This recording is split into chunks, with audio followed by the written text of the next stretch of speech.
past, your future.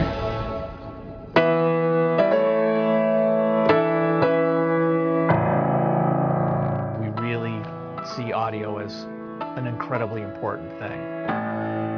Everything that you hear or see is created by someone. Everything is designed very intentionally.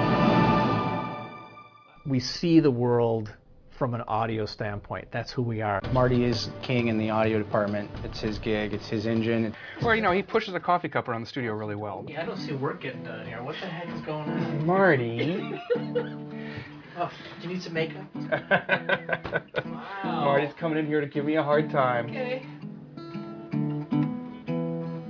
Whatever he says goes for the most part, and he's got the bigger, nicer studio. He hasn't put the wet bar in there yet. We're always waiting for him to put the wet bar.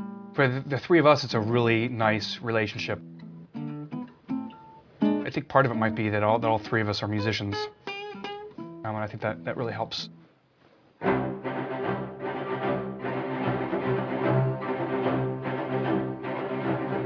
I take music really, really seriously. I think music is a gift, and, you know, I don't take it lightly. Closing the door, putting my hands on the keyboard, as soon as I hear something I've played that is exciting to me, that makes me go, oh, that's a cool feeling, and then I'll start working in that direction.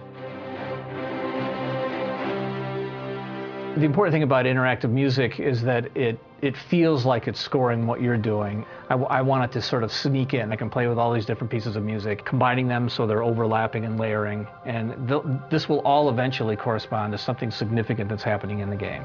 So I have lots of different kinds of pieces of music. I have pieces that I call glue that are just kind of ambient, smushy sounding pieces like this. And then if I hit play on this next piece, it would correspond to a stinger, this little shaker sound. Then we can trigger our percussive piece. And then in the percussive piece, I can say, play an alt version, which means it's going to start to get a little bit more active.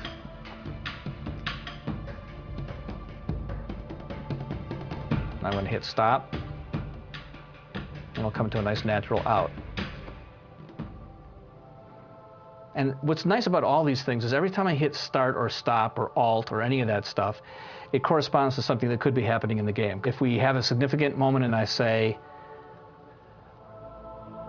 so I just brought in the low strings, a trigger will happen, and then at some natural point in the music will do its transition or its ending or whatever it is. And I try to keep it as natural as I can.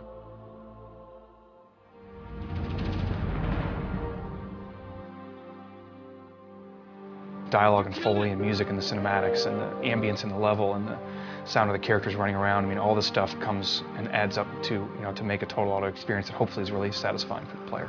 When they look back on their experience, they should feel like their experience was scored, but they should never be aware of what they did to cause it to be scored.